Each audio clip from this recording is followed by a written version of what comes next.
welcome to another episode of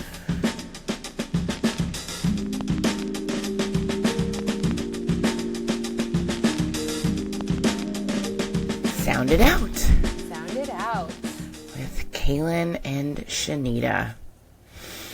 Hello, we're back. We're back. And it's almost June. And the summer is coming. And I'm dead. It's Maycember. Do you hear Maycember. that term? Yeah. No, I've never heard of it, but I like it. It's Maycember. Maycember because everything just gets slammed in the end of the year. I've seen a lot of really funny Instagram reels of parents getting the phone call from the school, and they're like, and on Tuesday, you need to dress them in a turquoise blue with an offset of pink speckle for, and then like, and make Crazy Blue Robin Egg Day. Yeah, and come for popsicles on Wednesday from 10:25 to 10:29, and if you don't come, you'll be the only parent. It's just like all this wild stuff, and it adds up fast. Yeah, and then I'm on the other end of that being like, so what can we do? We wanna have a blowout end of year, whatever. We put up in our classroom, we have a countdown. The final countdown. Do-do-dee-doo. Do-do-dee-doo. Anyways, and we have to like pop we pop a balloon for each day, and there's like a special like thing that we do. So like one day it was no homework. I think that was Tuesday. And then the following day, which was really interesting, my co-teacher has a cat that's really beautiful. It's like a Himalayan, and she brought him in for the kids to meet. Yeah, it was really sweet. I mean, it's, different. And the kids loved it. They were like all excited. Like they were looking forward to it all day. It was great. Did the cat stay the whole day? No, it just came for the afternoon, during recess. How did she do that? I'm obsessed with the logistics of that. How did she went, because she lives nearby, so she has a stroller that she puts the cat in. Oh my god. Put the cat in the stroller. It has like a harness. And then she rolled it to school, and then went into the back, because we have an outside playground, so like anybody with allergies, myself included, could like wave at the cat. And then she like went, and like we have pictures of her like surrounded by like cones. Like there's this like little space that the kids had to wait behind the cones, and then she'd call them over, and they could like play with the cat for a minute, and then go to recess. It's great.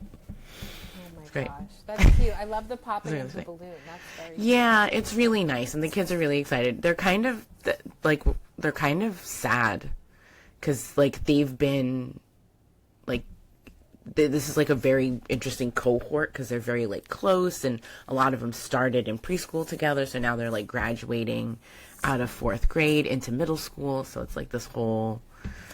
There've been tears. Like they were practicing some song for their graduation, and the school nurse called me, and she's like, "Your class is crying?" I was like, "What?" And I didn't even finish like looking at the text. I like ran down the hall, and I was like, I'm like, is everything okay? And there was like a garbage can in the middle of the floor and a box of tissues, and they're all like weeping and like going up and taking tissues. I'm like, what is happening? And like kids who never want to hug are like, can you hug me? And I'm like, yes.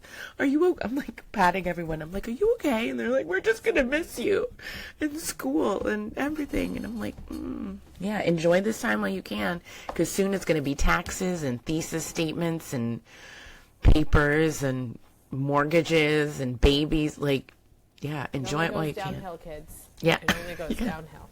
Exactly. I kind of bogarted that. I'm sorry, but that's my update. That's a good catch up. I mean, I actually have something to catch up on that I just read yesterday. Oh, and I posted it on my account, and I'm so curious to see how people are reacting. Yesterday, I found out that, or we all found out, that there was a court order that Trump has to take his name off the community center immediately. Yes! I saw that this morning, and I immediately thought of you, and I'm like, we could go back now. I know. Yay! That was such a big story. I think that was our last reporting, was Mike away. I think so. Yeah, Radiohead, when you went to see Radiohead. Really excited That's about that. crazy. Yeah, That's so amazing. that's a big Yeah. thing. And then what's my catch up? Just end of school year. We are very much looking forward to the camp season to begin. And What kind of camps are they doing? Or is it like... we're just doing like half-day day camps where they Nice. have water Nice. play and Love that. Yeah, and instruct like crafts and things. But both kids will be in camp all week, which is new for me. I've always had somebody straggling home behind. So that's exciting. But that's my catch up is just I was excited to talk about the update with the Trump building. And also the renovations and closing it for 2 years that he wanted to do were halted. So great. very, very great. And then also for my catch up, things I'm loving. So I'm always on the hunt for good decodable books, and I came upon, I can't even tell you how I came upon them because there's so many out there, especially with this, literacy movement. There's so many out there, but some of them claim to be decodable, but they don't quite follow the scope and sequence that we want to be following. But this company called La Prea, we will link below, sent me the most amazing sample kits. And the books are just really cute. Oh, so sweet. I like the illustrations. I do and too. I like Vibrant. The font size. I love the font itself. Yeah. And they really, truly follow the decodable sequence, or the scope and sequence of Orton Gillingham. Oh, wow. And on the back, it tells you very quickly and easily. So here, this book is review closed syllable words with 4 sounds. And they have also, so for the higher levels, they have nonfiction that's still decodable. Simone Biles. Oh, cool. Look at this. Like, it's just... That's amazing. It's very that's great. dyslexia friendly. And then it also comes with lots of, their website has tons of supplemental resources to go with the books. And then they come with planning pages. I was going to ask, yeah. Yeah, that's a amazing. tie-in for other activities that you could do with the books. Downloadable lessons included. You can print out like games that go with previewing the words. La Prea Education, really great. If you order their sample kits, the owner will call you directly and thank you. Oh. L-A-P-R... E-A. La Prea. Okay. L-A-P-R-E-A, yeah. And the Cool. website is lapreaeducation.com. Great. They have 90 book titles for kindergarten, 182 for first, 100 full set, 1,320 books. Wow. That's a lot. This is really good. Yeah, but they're awesome. Oh, they have an interactive word building kit for phonics instruction. Wow. Love that. That's amazing. La Prea. All right, we'll remember that. No, that's amazing. I feel like because we have such limited choice, and the choices that we have or that we're using, I feel for just like at school, it's all stuff that's not. The only word I can think of is up to code. Like everything is very, there aren't a lot of new, published books out that use the knowledge now. At least not like at our school. Like we don't carry, that. At least not yet. We do use like electronic sources, so like Epic, things like that. I guess it kind of ties into my what I'm loving, which is just news. Do you say News ELA or Newsella? News ELA. Yeah, I say the same thing, News ELA.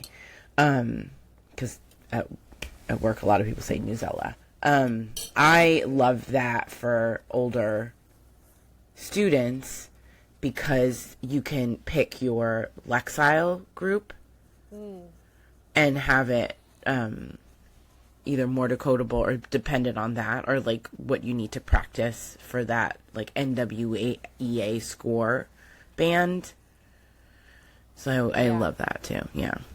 But that's all. News ELA. I think that was it. That's all I had. Excellent. Let's hop into our What's the News?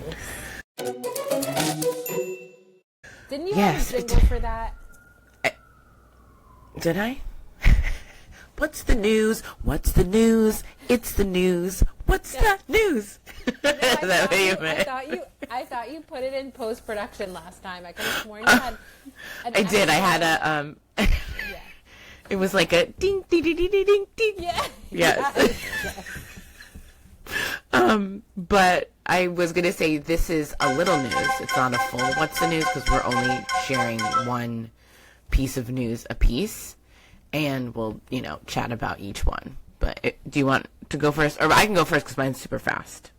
Sure. Mine was just that literacy is becoming math is becoming the next literacy crisis.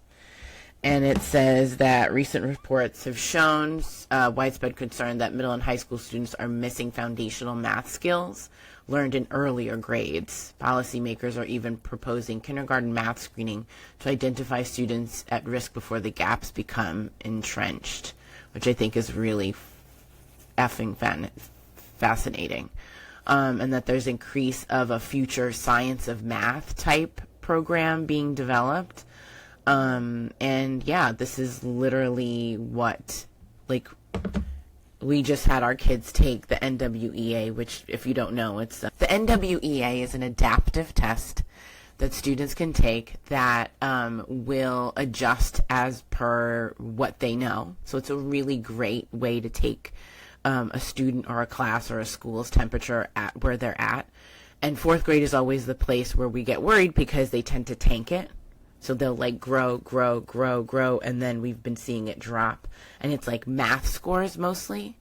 And it's like trying to figure out why. What is it? What are the gaps in? So like you can look at the scores and it'll show like geometry is really strong, or like number and operation is really strong. And so looking at ours, like we can now look at it and figure it out. And it's concerning. But there are tools for us to measure and figure it out. Like in my tutoring and what. And what are you seeing on the ground? There are gaps, like just really big holes in like simple things. Is like kids just not knowing their multiplication facts. I have fourth graders who still don't know 4 times 3, and it's not like we have it. Yeah. Sorry, that's interesting. No. So that to me sounds like it's the equivalent of what kids were missing in language and reading. They were missing the explicit phonics instruction, which, to me, I don't know, but from my experience, a big reason that we are in the phonics deficit that we are in is because we've talked about this a trillion times, teaching letter sounds and morphology can be a little bit dry, and it is feeling a little bit rote and traditional. And so teachers really like skirted away from that, and that's why they loved the language of Lucy Calkins. It was so fun and exploratory and light. And it sounds like, but you do need that, and that's you need that. There's so many cracks in the infrastructure of reading. And now with math, it's like same thing. Everybody is so anti-rote memorization, which again in math, like you just need both. Of course, you need both. Understanding. Yeah. And you need student-led instruction where you're exploring math in a way that you're interested and engaged. But you also need to skill and drill your facts. You need to know your math facts. Yeah. Like, and those should be at the top of your head, and like you should be able to resource them, because that's how it gets more complex, is that it has to be more automatic. Knowing those things. Yeah. All right. What's your my news? Big news out of my own backyard. You've got two really great pieces this episode of coming from your home.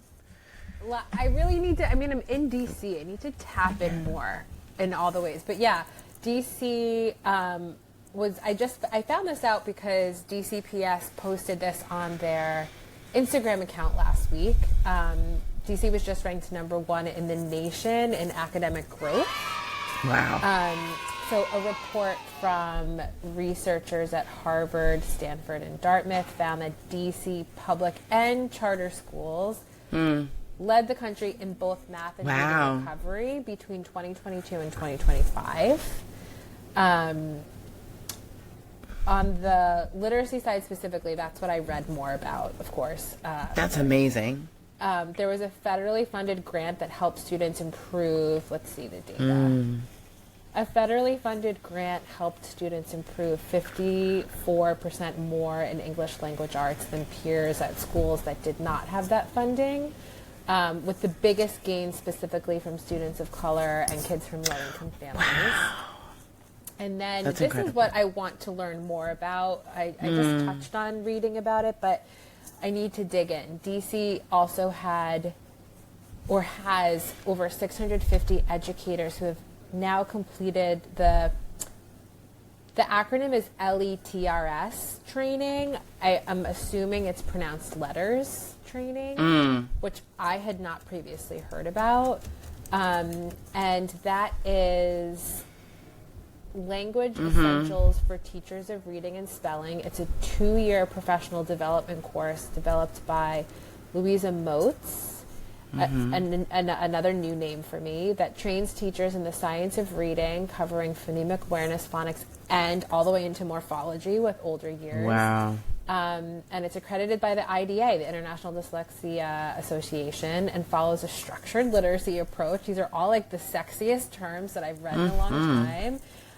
But the catch is, and this is what I want to learn more about, what makes this different is that it's designed to work alongside any reading program. So what I imagine is the draw here is that the market was exploding with ways to fill in the gaps and holes that Lucy Calkins was going to leave behind, but school districts were also not able to just burn to the ground everything they spent on previously and then rebuy everything blindly. Apparently this can supplement what you already have.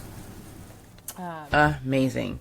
It's not an actual curriculum itself. So I am tickled by that. I really am excited to read more about it. The catch that I would be remiss if I didn't include is that students are still below pre-pandemic levels. And I know that DC specifically, this I've known, does have chronic absenteeism as a serious problem. So the growth is real, but there's a lot to keep making strides on. So that's exciting. And that's really exciting. I love that this is so smart, designed to complement what you already have in your school district. Right. So teachers don't have to get retrained and everybody just flip-flop upside down. Which is so exhausting. It's not realistic, yeah. Yeah, and it's not cost effective. Yeah. All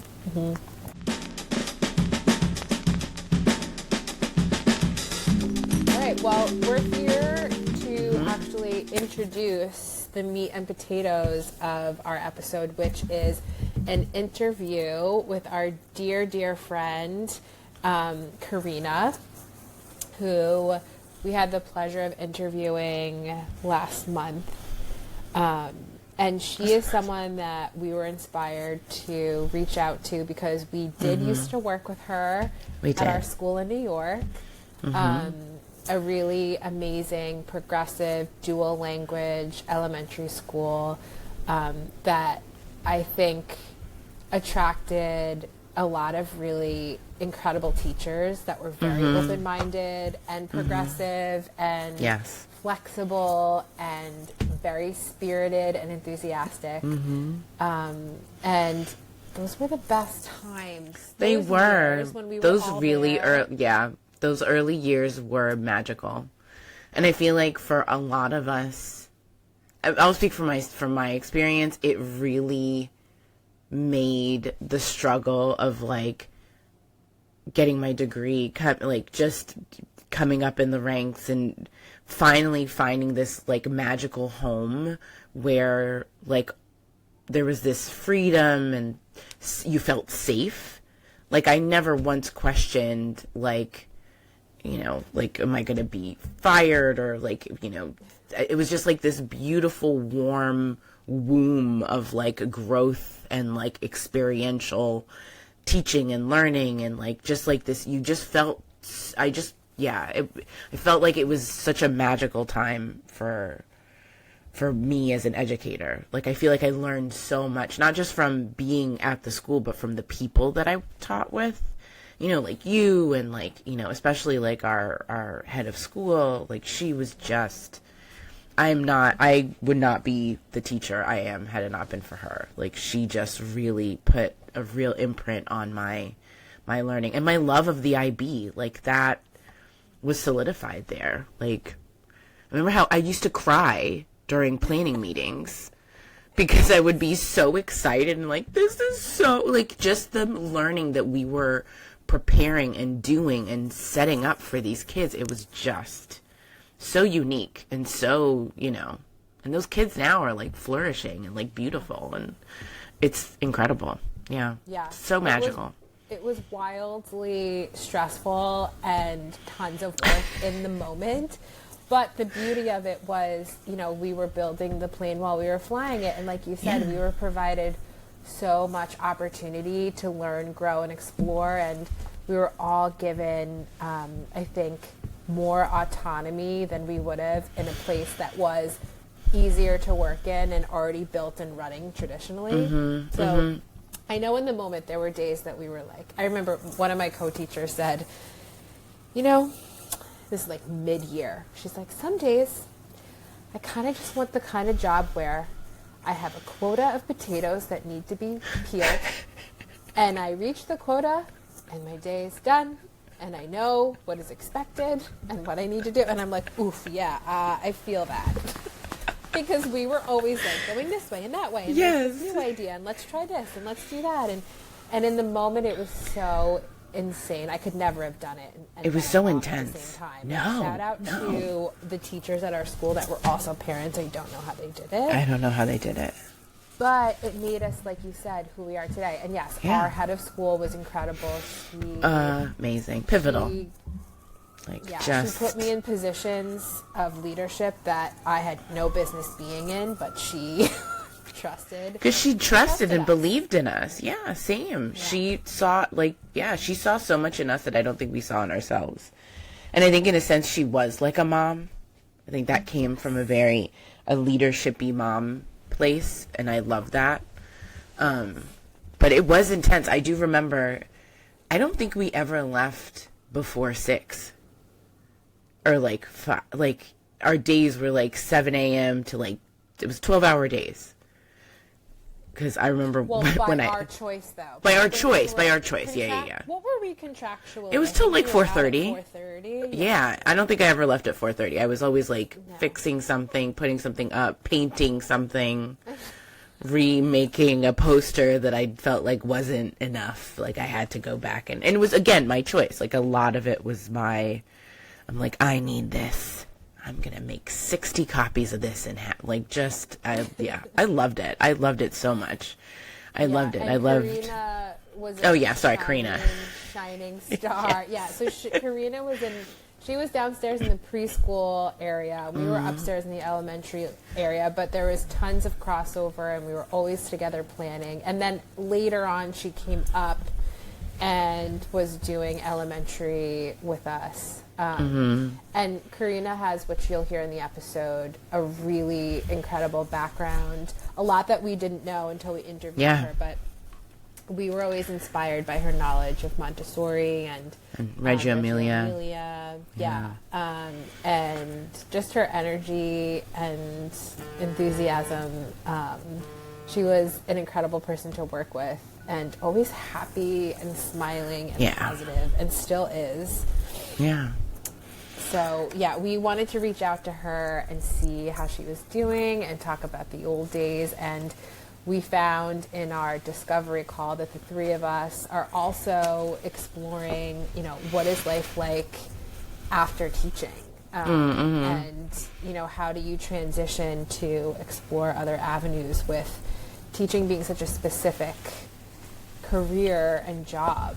How do you grow or shift into something else? Yeah, it was a really amazing interview, and I feel like we're so grateful to Karina for giving us her time and for chatting with us. And it's our first interview in this season of interviews. I thought it was really interesting, and we cannot wait for you to hear it. I think that's it. So I guess without further adu, this is our interview with Karina Sönmez. Sound it out. And sound it out. Now on Apple.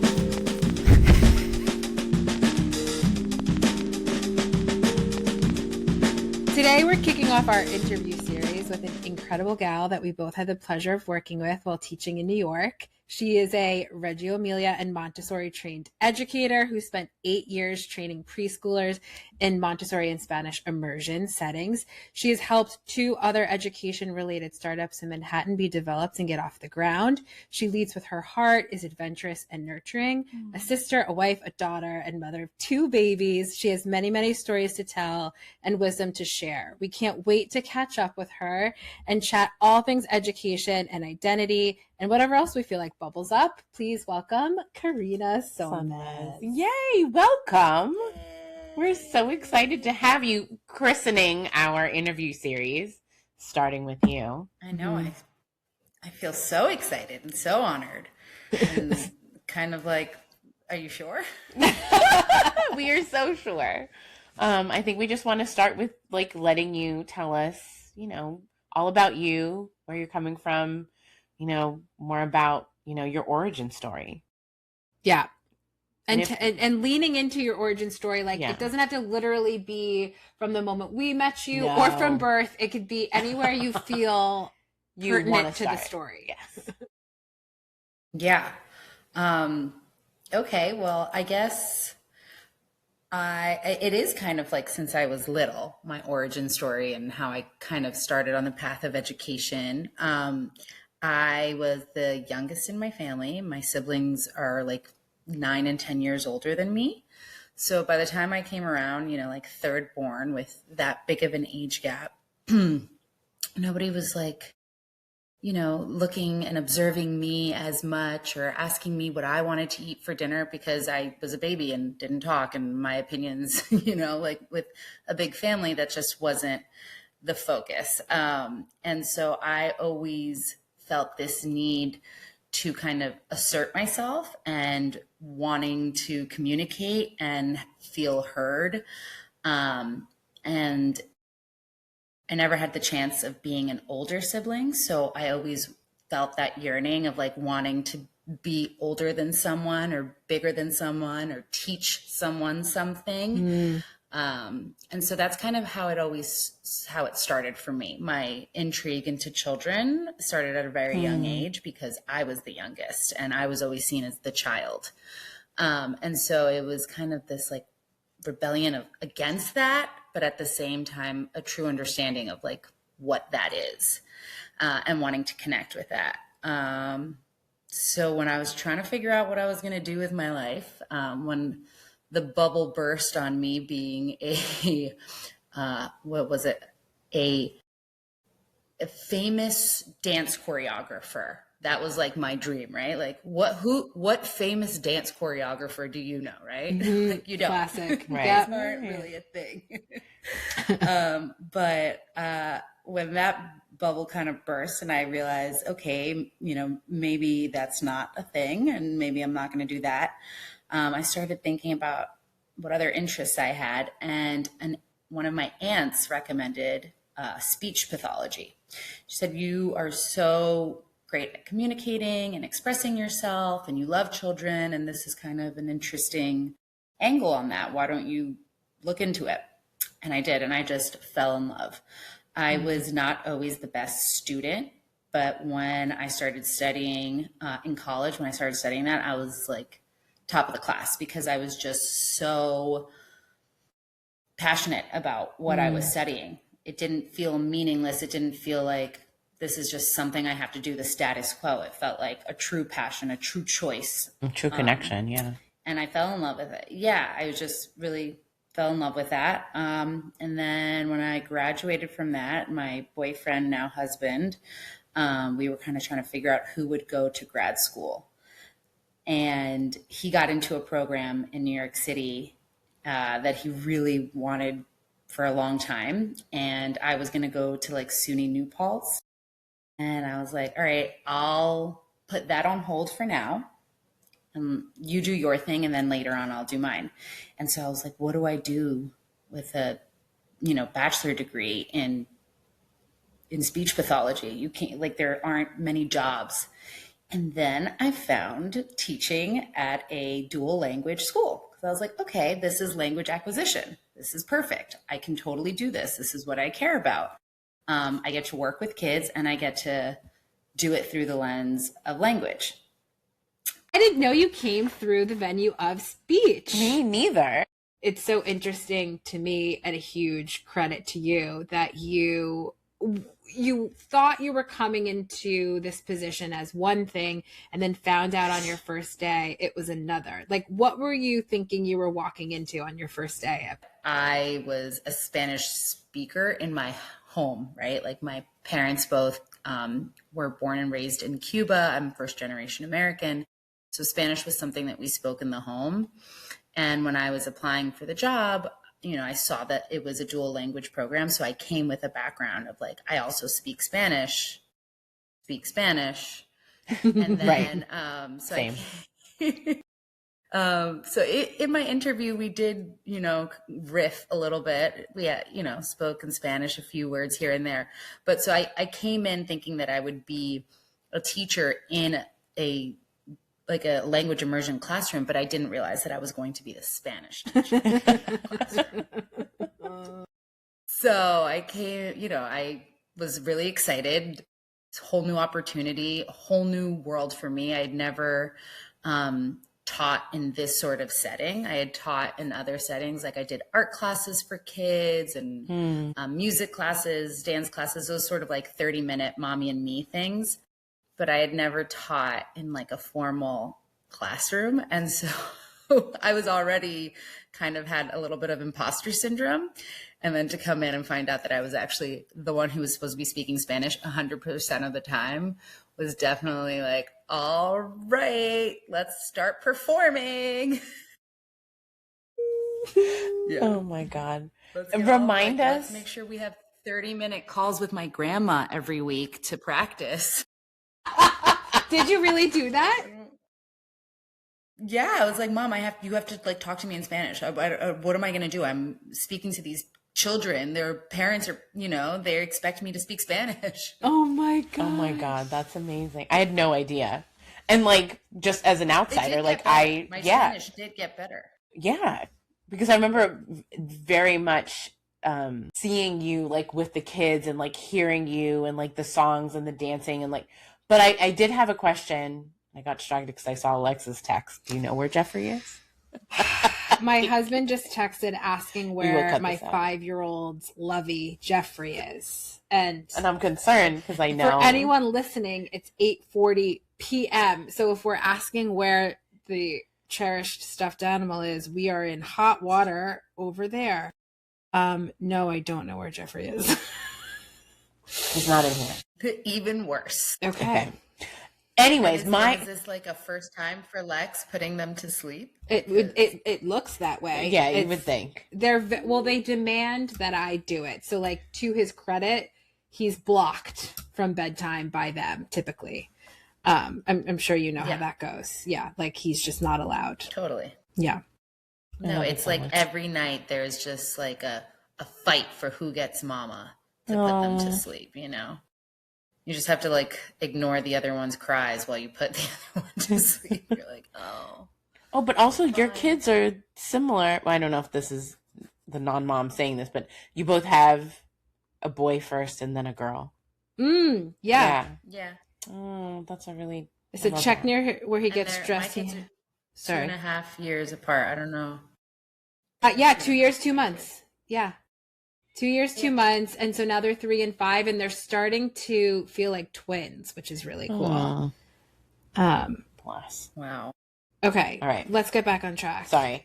I was going to ask, I feel like the one thing, and this is my lead up to the question, how did you feel like being in this new kind of like, we were told like, oh, you know, the floor is yours. You can do what you want. The classroom is yours.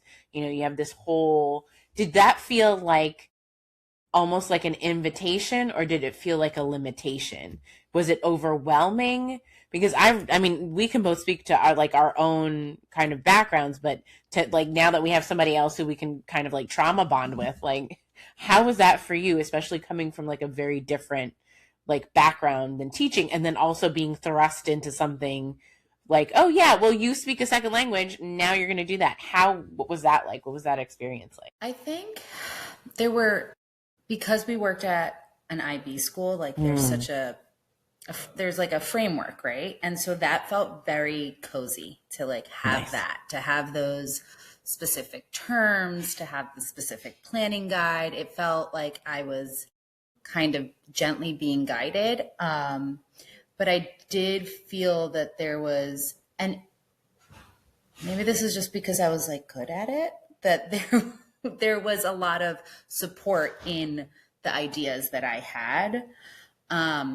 I also was teaching younger children. So I think that there's something that happens, and I don't know if it's just in New York, or maybe it's like becoming, you know, more across the country, but something that happens like once kids turn 5, where like, they're not little anymore. Yeah. Right. You have to teach them things. They have to know how to read, and all of a sudden there's so much pressure on the kids, on the teachers, on the parents, and there's just so much more pressure. So I didn't have to experience that. You know, I got to experience most of these kids, this is their first time in school, and we want to make it really like fun and cozy and easy for the parents and for them. So I did feel like I was given that space, and because I had ideas that they liked, you know, I was supported. But at the same time, I think that there was so many people, and so it was hard to sometimes figure out what we were doing. There were so many different styles, so many different ideas. So it was like, we're IB, we're Montessori, we're dual language, we're, you know, so many things, we're putting on so many hats. So it at times felt inauthentic, because like yesterday we did this, but now tomorrow we're doing something that feels very contrary to what we did yesterday. If that makes any sense. Was that something that you found in like your other experiences with startups, or did you feel the same kind of support with like curricula or like expectations or guidelines? So I do feel like that's really interesting, because I do feel like I know I felt really comfortable for the same reason, because we had the IB, because there was this kind of structure. It was like, oh, okay, that might not have worked, but I know it worked on this level because it was authentic, or it was exploratory, and they were doing like investigations, and they were discovering things on their own. And so that really worked. But I'm wondering, like, in your other settings as well, how did that feel? Yeah, I mean, so something like a phrase that kept coming up for me a lot once I moved to was expectations have to meet reality. So oftentimes there's like this expectation of what it should be, but then the reality is like, how can I make that happen when X, Y, and Z, right? So the expectation is, I remember like that our classrooms looked photo shoot ready. That was like a big thing. We want to be able to come into your classroom, like take a picture, and it should be photo shoot ready. But like the reality is that I have 3-year-olds who are pissing themselves. So like, no, it can't be photo shoot ready all the time. There are people who I'm caring for, and I'm not like making sure that everything is neat and tidy and beautiful all the time. I feel like that's important for like young teachers to hear, especially like when you're just starting in the classroom. you need to know it's not always going to be like 10,000% or like photo shoot ready every time. Mm-hmm. Yeah, and it's like it goes minute by minute. Like you could be like, wow, everything is great. The kids are so engaged. Everything is wonderful. I feel really good about myself. And then 1 minute later, everything falls apart. Mm-hmm. And you just have to like go with it. Yeah. It's an interesting topic. When Shanita and I wrapped up chatting with you, talking about having this podcast, I said to Shanita, I feel like if you, Karina, and I were a triple Venn diagram, Oh my God. then our meeting point in the middle would be this theme of identity. And specifically, I'm going to back up a little bit and connect to what you both were just saying. One of, for me, the joys, because teaching is so hard for so many reasons. But one of the things I loved about it was that it was so structured. And that is, like you said, so comfy. From the moment you realize you want to engage in teaching, you can choose a program, complete the program, look for the job, get the job, enter the job. There's curriculum. Hopefully you follow the curriculum. Like everything is structured. And then lead to now the three of us are in different ways exploring what it looks like and feels like to potentially jump out of that comfort and explore how to use these tools and gifts and talents that we have as teachers in other ways. And I think that I just feel like it's a really challenging jump to go from that to something new. And it's scary too, because we're not coming from a profession where we're known to be people with a lot of financial comfort. And so to take this risk and to have like nothing, but I think the three of us are kind of percolating in this place of exploring something else. And that came up for you. We like put a kibosh on getting too deep into it in our intro call because we wanted to explore it here. But I want to hear more about this shift, like motherhood being your all and everything, or even back teaching, motherhood, and now like something is firing up in you. And like how motherhood was like a journey in itself, and like that. I don't know, as like a non-mom, is that a thing? Yeah, well, I'm a non-mom. She spoke about how like you spoke about how you were educating yourself to be a mother, and right. Like, I want to hear more about that too. Like, what did that look like for you? And then also try to get us to like where you are now and some of these feelings that are coming up, and like how you're exploring them. Yeah. Well, I think everyone kind of has that feeling of like it feels good to do things that you're good at. And so it like, right? Like we like doing things that we're good at. And I think for women, especially, we really try to master things that we do, right? We always are trying to do our best. We're so hard on ourselves, where I'm pretty sure that like my husband, and I can speak for a lot of other men that I know, are just like, they're fine with like being okay. Like they're not like, they're like, I'm a good person. I'm a good dad. I'm a good, but I'm not like yearning to like be the best, whatever. When it comes to this like personal growth, like I want to like think about myself and look at myself and be better and do the work and it's like constant, right? Yes.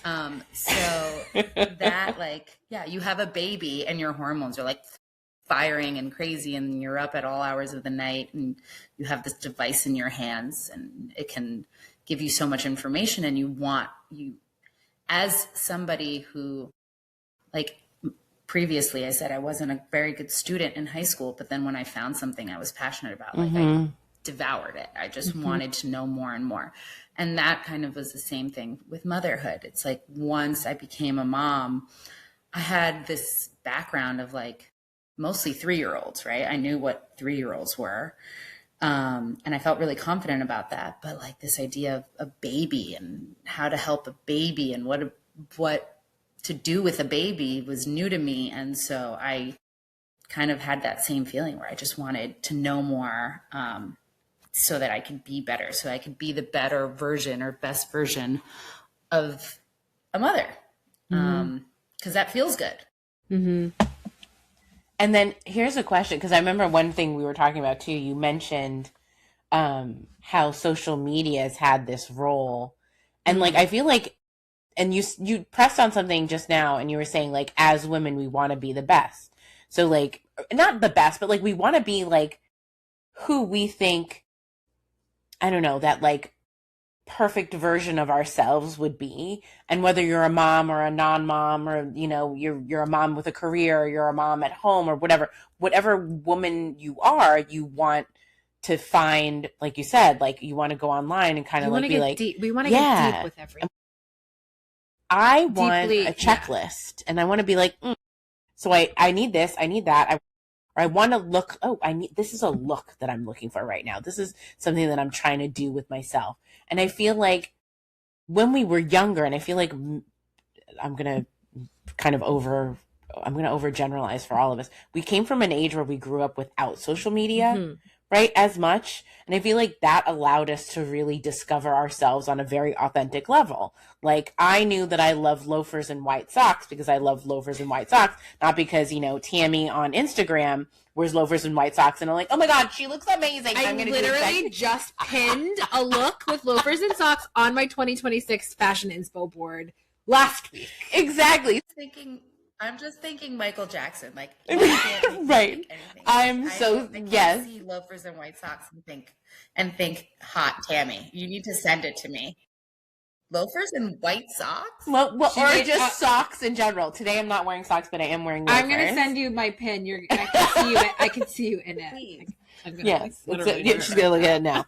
But I do feel like social media has shaped the way we look at ourselves as women, because I feel like I have insecurities, you know, my hair is like really triangular, or like my boobs, or like whatever. I have all of these things, and then I go online and I see women who like kind of look like me, and then I'm starting to make this like idea of myself, like, oh, but I don't look like her. I don't look like her. But I also feel like for moms, it must be really hard to go online and you see these women who are like, this is my child never cries, or like, you know, what's the trad wife that was like, you know, Ballerina Farms? Yes. And she's like, oh, Justin wanted some warm milk. So I went out onto the farm and I milked a cow at dawn, and I brought in, you know, and I covered it in cheesecloth. And it's like, bitch, seriously? This is like I would really love for you to maybe talk about that part of the journey, because I feel like maybe you too. Yeah. Yeah. I mean, I often think like how much more would I have been influenced by my own, you know, by my mom, or like, you know, exactly, picking up the phone to call her. Like she always gets mad. She's like, nowadays people don't need, you know, their mother's opinions. They have Google. Like you don't do things the way that I did things.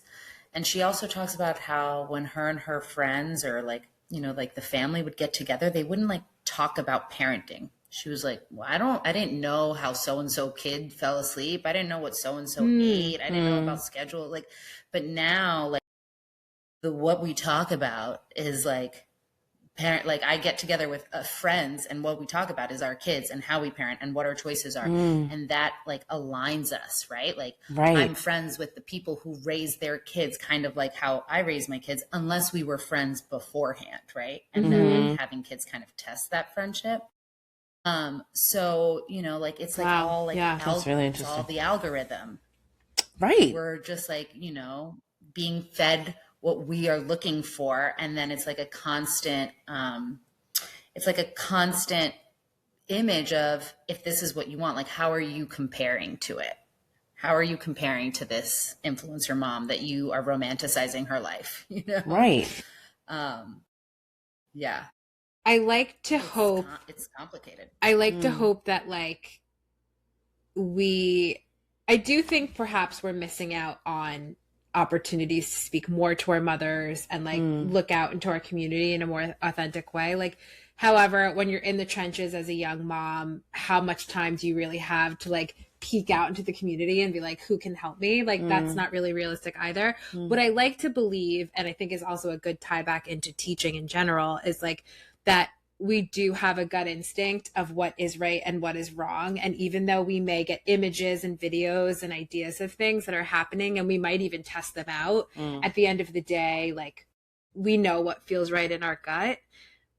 Yeah, I'm not sure where I'm going with that. Well, actually, when you said that, it made me think. Go ahead.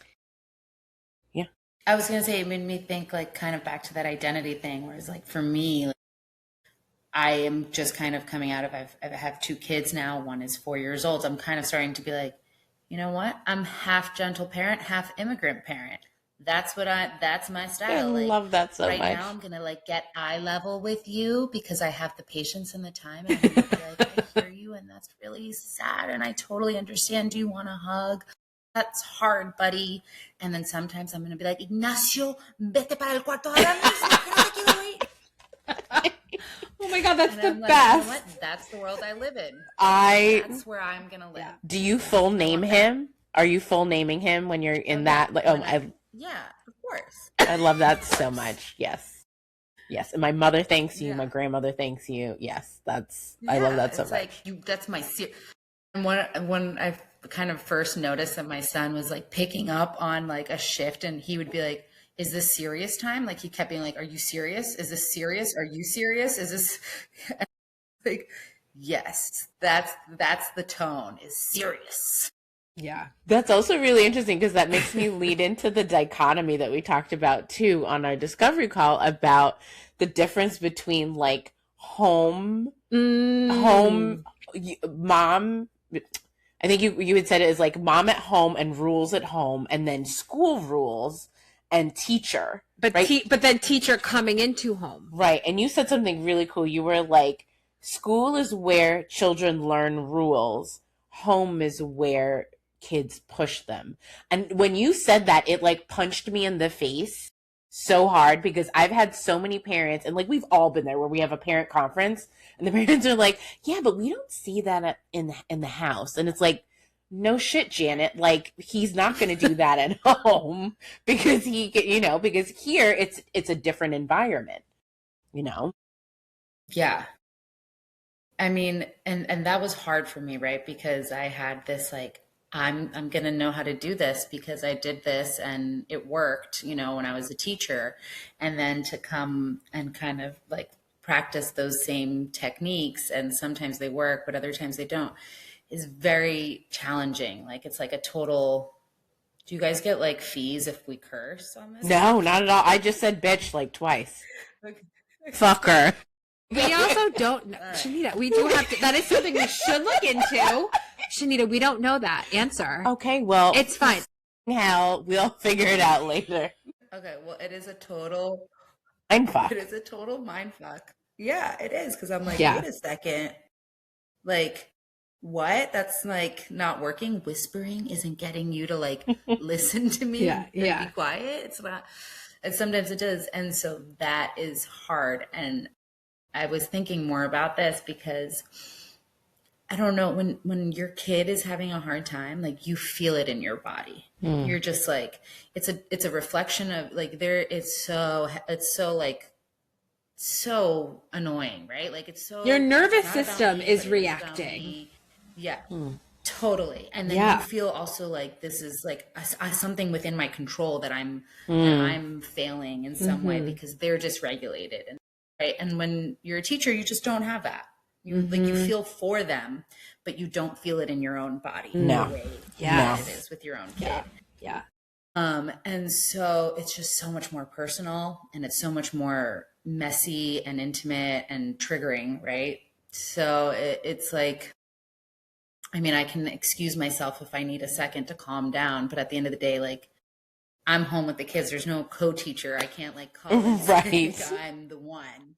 I have to leave the bathroom now and go back. I have to. I have to go be their mom. So that's challenging. Yeah. And I wish I wasn't as, I wish I had known that before I became a mom, or had some idea of that, because I would look at parents and be like, oh my gosh. Why are they doing that? Right. Why is the kid, they're, like, totally mishandling that. And now I'm like, never judge. Never. I know nothing. Yeah, I have stopped. That's a whole other episode. Yeah. I mean, the way that I feel, I constantly am not constantly, but I'm very often thinking about past Kaylin in the classroom when I'm working with my own kids. It's so many. Also, you know what though? What's really struck me, I was always trying to do the most as a teacher because, like you, I thought I was really good at it. I really loved it. And I just it was just passion. Like, I don't regret any of it, of course.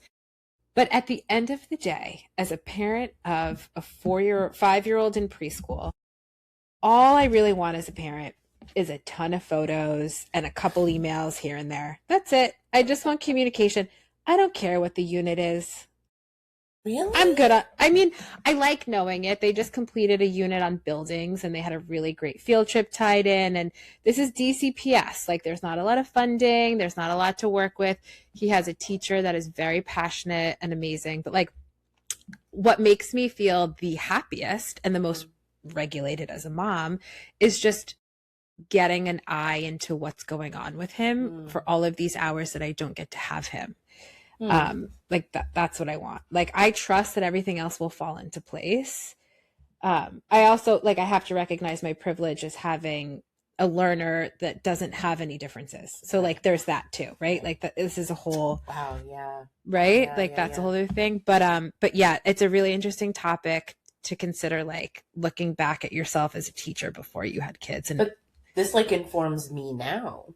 Like, what is a parent really looking for? And I'm wondering if that's going to shift as your kids get older. So that's really going to help me. Like, I need Rye to be I need them to be in 4th grade so I can be better at my job. I also feel like you have so much knowledge, right? Like, as an educator. So like, you're not worried because your kid is 5 and like, as you said, things will fall into place. And if they don't, you know that you can help them. You know, like, what steps you have to take, and you're not like completely blindsided by those things, by those conversations. It's true. It's true. So it is nice. Yeah.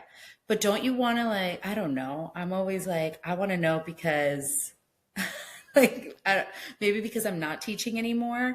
I want to know all of the things that they're studying because I have my own like excitement about it. And then I'm thinking, how could I do it better? Or I really am inspired by how they did it, you know? Okay. Well, I left out one small story that like just happened 2 months ago. So I don't even know how I got into this position. One thing led to another. Rye's current teacher she's very young and early in her career. Rye told her that I was a reading interventionist, or probably didn't use those words. And she reached out to me and said, I would love to observe you. And then one thing led to another, and I kind of mentored her a little bit. And she's now like applying some of the reading strategies that I use in his classroom. Oh, that's really so cool. Like, I'm acting all cool, like I don't give a, but like I like literally put my whole foot into the door. Yeah. Oh my god! But she initiated it. Yes. Oh my god! I was just gonna say. But she asked. She came and observed me once. Took a bunch of notes. I sent her a bunch of resources. That was it. We didn't have a second date. Like, okay. But yeah. I'm acting really like calm and cool about it. But no, like, I'm obsessed, and I do tell myself to remind myself that like it's a different role. Yeah. And I think too, not being a parent really ties into that. Or like, I feel like not being, because like I would never think like that in that way about like my students, you know, but I feel like that. Like what way? Just like, I don't have that instinct. Oh, of like what the parents might want. Right. Yeah. And I always assume, because like we send out, you know, newsletters every week, and we like tell them like what we've done in the unit. We told them what they did in language. And I'm like, now I'm thinking like, I know they don't read it because they'll ask us like random questions. Like, when is this happening? When is the bake sale? And we're like, it's in the newsletter. Did you not read it? And they're like, no. Like, oh, okay. Yeah. But it's like, well then what? Because that makes me want to go, well, what would be beneficial to you guys? Like, what do you want to know about your 4th grader? Pictures. Pictures. Right. Pictures, And so that's many my job. Like I do all the photos. We want to Yeah, scroll. it's just so many pictures. Pictures, and I feel like they want to know if their kids are good people Yeah. at this age. Compliments. That was always at like parent teacher conferences when I was the teacher, and now that I'm on the parent side of things, I'm realizing like I realized when I was a teacher that the parents just like want to know that you like know who their kid is. Right. That Okay, good. Because if you can't tell me who my child really is, like their quirks, their personality, who they are in their heart, then I can't take your word for whether or not they can read and know their numbers and colors. Like you don't know my kid. And so I can't trust you and your opinion, and whatever information you're getting is probably just from some sort of like assessment and not from like knowing my child holistically. So That's a really good point. Yeah. now as a parent, that's what I want. I want that, when they say things about my kid that I know aren't true, I'm like, wait, no, which hasn't happened. Like my conferences, I was sobbing because it was so sweet.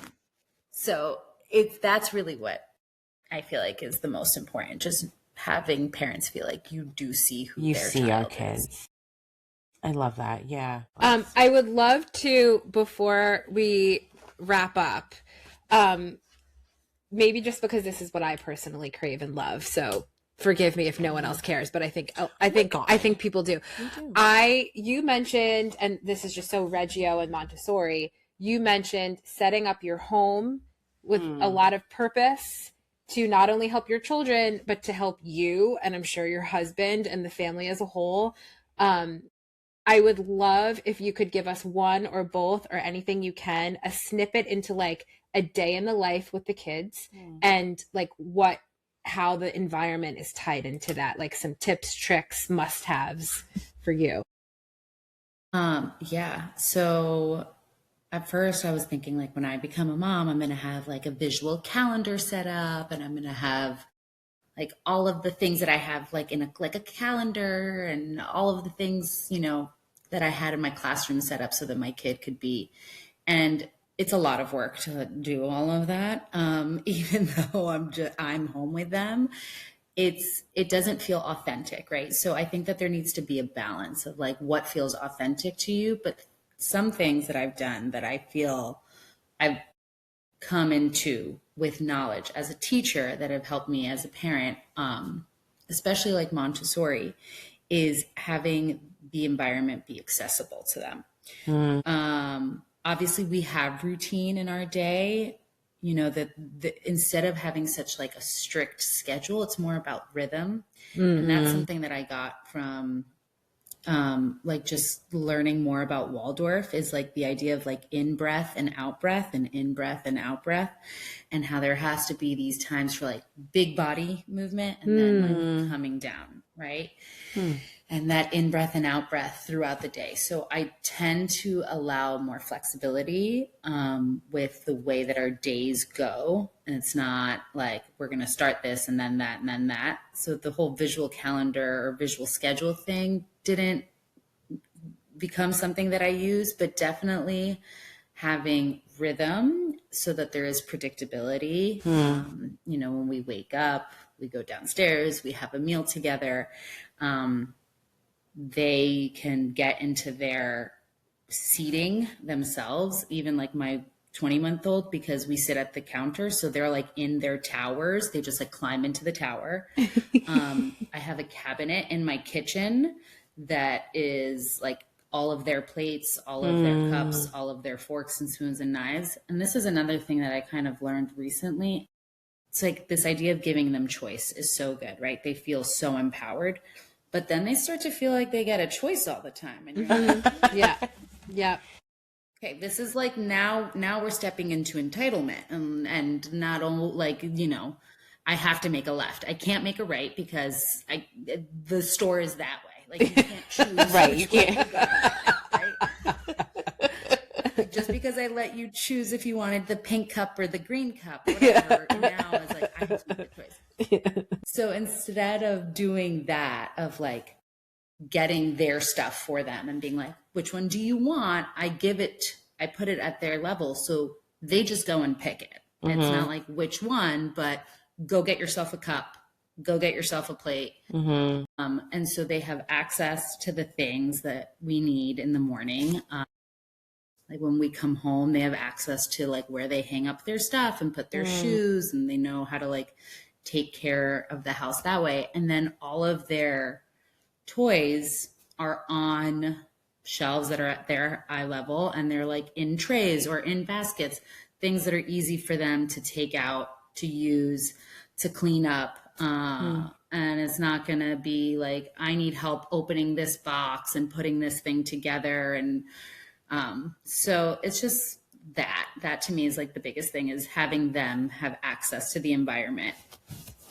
And then I really don't like clutter and being in a space that feels messy.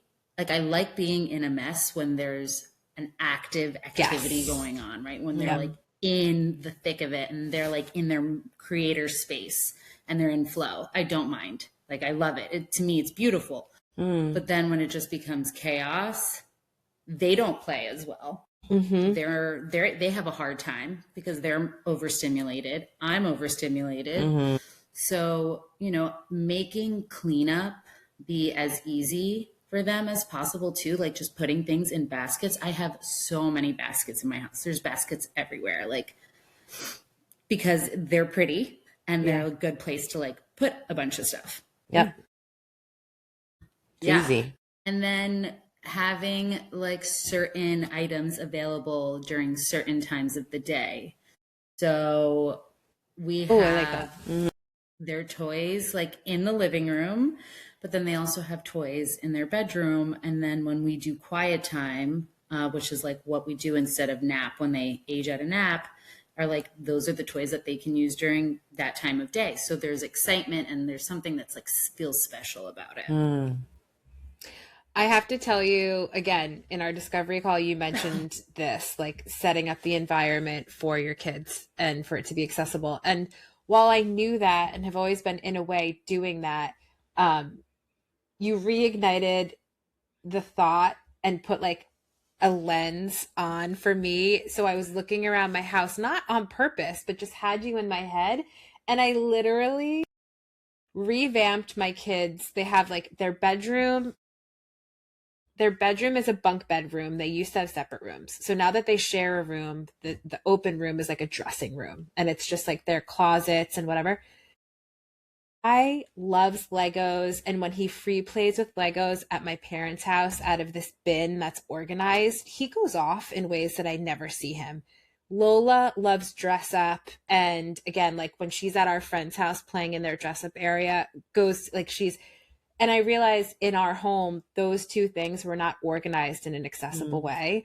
And I will send you a picture. In 3 days, made a Lego station and a dress-up station in this extra room.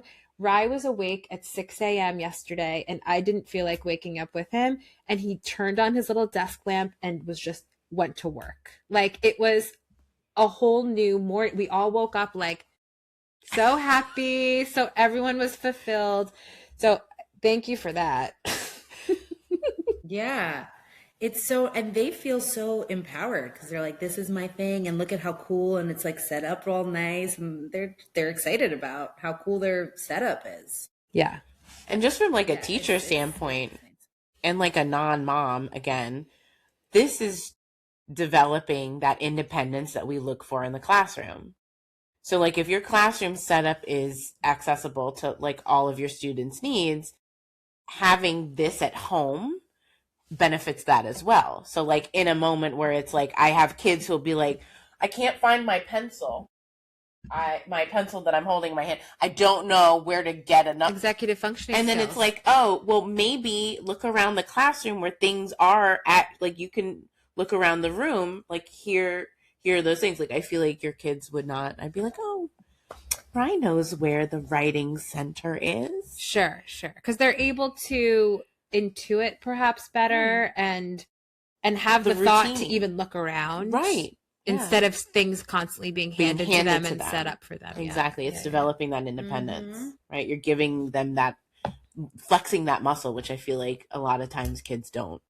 Anything, And that, yeah. I think, is so like something for parents. They're always like, how do I get my kid to, entertain, and what I do? And here are some activities. And I'm like, oh my God, that is so exhausting. Like, Yeah.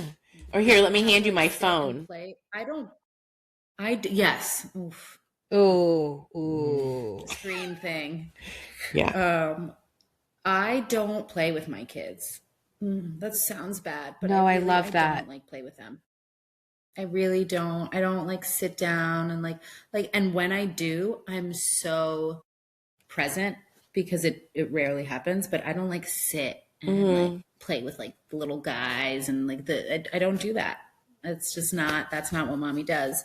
I can set up like a provocation for you that'll be exciting, and I will sit there and I will observe them. I will watch what he is doing, what he is gravitating towards, what issues he's having with certain things, and I will watch while I'm folding his laundry and whatever, but I really don't play. I've read parenting books that are literally challenging parents to sit and watch their child play and shut the fuck up. And it's a challenge, and you have to take out a timer because you don't realize how uncomfortable you are with the silence and how you feel like you need to be down on the ground and playing with them. It's definitely a generational thing where like our parents were one way because their parents were another way, and now we're left like, but it is so. And then when you do sit, exactly what you just said, when you do sit down and play with them, you're not actually thinking about organizing the blocks. Right. You're like really involved for 4 minutes. Right. And those 4 minutes of involvement and conversation are better than pretending you're playing, but you're actually, thinking about cooking dinner. Like, right. Which is why I think Bluey episodes are only like 6 minutes long, because like Bluey's parents can only be that great for like that many minutes before they crash out, like all the rest of us. Well, let's not forget. Did you see? Oh, I'm so sorry. Well, the Bluey episode. There's a Bluey episode that is not entitled this. It's all inferenced, but it's New Year's Day, and mom and dad are hungover, and they're playing a game called Mountain, where the kids have to crawl up and down them because they just need an excuse to lay down. I know. It's really nice and refreshing. I love that I so have much. to say. That's hysterical. Yeah. Well, I think that's it. I did. Oh, sorry. Yeah. I did have my last thing. And we are at time. It's like it's an hour. Yeah, I can't see. Oh, okay. My only last question was, and this is like, we know you were telling us you moved to Jersey City. Oh, sorry. You just moved. Oh, yeah. And, you had like a really interesting moment where you were like, programs for my children. And you felt kind of inspired. And I kind of was wondering if, like, I don't know, is there anything that you're thinking? Is there like an idea, a plan? Like, tell us. Yeah, if I were to paint the picture of what my vision would be in trying to create a space for my 2-year-old, right? Because I'm still in the place where where the classes that she does are things that I want to do with her. They're spaces where we are together. And they're not so much like based on her interests because she's so little and everything is exciting to her. So just kind of wanting to build something that feels very intentional and feels like it piques their curiosity and, starts to scratch at like socializing them and playing with other children, but also is a space for moms to come together and be able to talk and share and, have camaraderie. And so the idea would be, if I could like have my perfect vision of it, would be like group of like 6 moms come over to my house on like a Tuesday morning, and I have a tray of coffee cups out and there's fresh coffee and we can pour ourselves some coffee, and in the backyard, I have like the mud kitchen set up, Oh my gosh. and I have the sandbox set up, and we kind of like everybody trickles in and starts just exploring the environment. And then when the kids are kind of like in flow and they have kind of gotten a lay of the land and are starting to feel comfortable, then moms can kind of come together in a space where we can observe them playing. But then, I don't know, discuss an article that I sent out earlier in the week that was on, like the importance of play.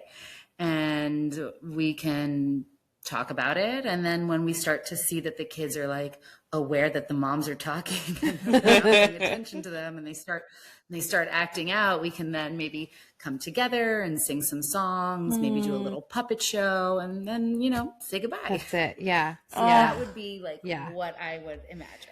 Ooh, I mean, so that. attainable for you. I mean, so attainable, but then also like so monumental. Yeah, like, no, it's a lot. Definitely giving. Yeah. But like, I also think it's just so important to spread the word of you don't need to get on the floor and play with your kids. Yes. Like, and you just described rhythm too so well. Like, we can have it all, but we have to go with the flow of the rhythm and have it all in the moment that it's allowed, and then flow back out and flow back in. I mean, that you would teach, it would be incredible for the children, but I think it would be so incredible for the parents. I was just going to say, I'm feeling it more for the parents. Yeah. Because to get permission to like. Yeah.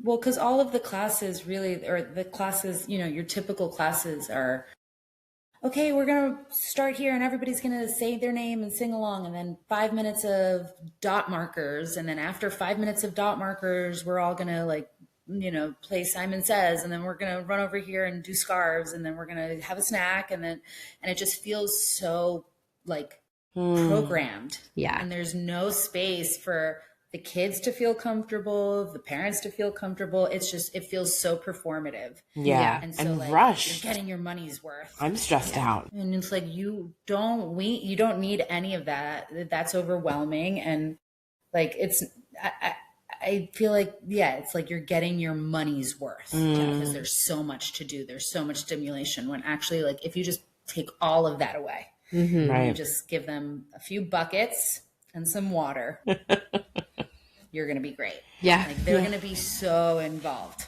with buckets and water and be fine. Yeah. It's so good. Yeah. I love it. I love that. So, if it happens, stay tuned. We'll see. Oh, we will. Get my act together. I want to come over for coffee. I was going to say, I don't have a kid, but can I just come and like chat? The way Maybe you I might described want to be in the mud kitchen. No, something about the mugs out and the coffee. Yes. I like, you ever get like a certain time of night when you're like, I don't even want to stay up because I just want to go to bed and wake up and have that coffee. Like, that's just like brought me back. Yeah. Yes. That was me on Friday. I was like, definitely. Yeah. All right. I think this is a good little spot to maybe say our goodbyes. Yeah. And say our thank yous, first of all. This was amazing. Thank you. This was so nice. I loved it. Also my first christening for me doing this. So thank you. Yay. No, but I love it. And I hope gave me a boost of confidence. Yes. 10,000%. You gave us a boost for saying yes. Yeah.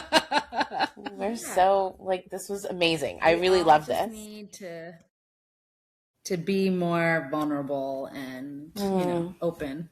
And just chat. Chill. Chat. It's, I feel like a lot of times, like, it's like exactly what you said. It's like this, we got to do it and we got to look this and it has to be this way and you need your money's worth. And it's like, no, you need, sorry. We do need to look into I know. That's another $200. We need to find out, what the rules are. My money's worth.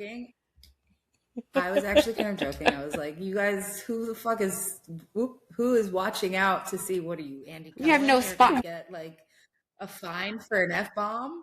No, we have no sponsors. It's just us. But I just like, I don't know. Now we're on Apple. We just need to find out. We'll find out. We'll find out. I will edit them out anyways, just in case. I don't know. No, let's see if we need to. I'm gonna bleep them. No, my great aunt is listening to this. Oh, okay. Well, that's different. No, That's I don't different. wanna You're be right. My swearing mom's in her listening. earbuds. Anyway. Wait, do you guys really? Wait, so do you know who your listeners are? We can't tell on the charts. No. My son, though, Ryan and Lola have popped in on a couple of episodes, and now, like, in the car, when I put on Spotify, you can see, like, the last few podcasts you listen to, so you could see Shanita and I's face, so they'll be like, play the podcast. And we're like, parenting's a mind fuck. Like, imagine it would just not be a good look. Yeah, you're my right. mom We should doesn't bleep. actually listen. She just lets it. She'll like press play and then like walk away. She from gives her us phone. the download. She does.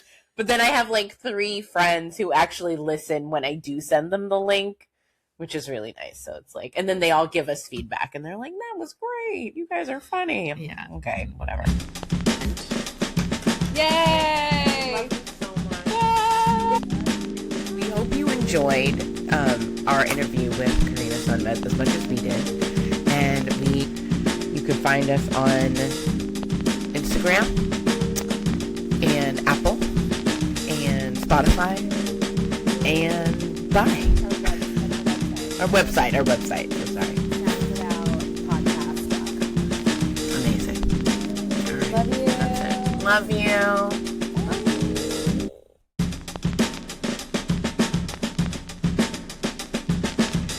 Thank you for listening to the Sound It Out podcast. Season 2, Episode 2, Interview with Karina Sönmez. With your hosts, Kaylin Kiefaber. and Shanita G. Gutierrez. With special guest, Karina Sönmez. Produced by Kaylin Kiefaber. and Shanita G. Gutierrez. Editor. Shanita G. Gutierrez. Music by Shanita G. Gutierrez. Graphic design. Marie at MRKTTNR at Fiverr. Thank you to Karina Sönmez. And thanks to you for listening to the Sound It Out podcast. Just before we go, completely off topic, are any of you guys Bravo people? Yeah, Summer House? Is that what you're Did you saying? listen to Are you? What? And we then take these out and just let her speak to the speaker? Hold on. Wait, I want a fresh take. I want to hear what you yes, have to I have say. nothing. I have nothing. Shanita and I have already clearly... You That can works. find us on Instagram at the Sound It Out podcast. Or on our website at thesounditoutpodcast.com. And don't forget to tune in. And sound it out. The Sound It Out podcast.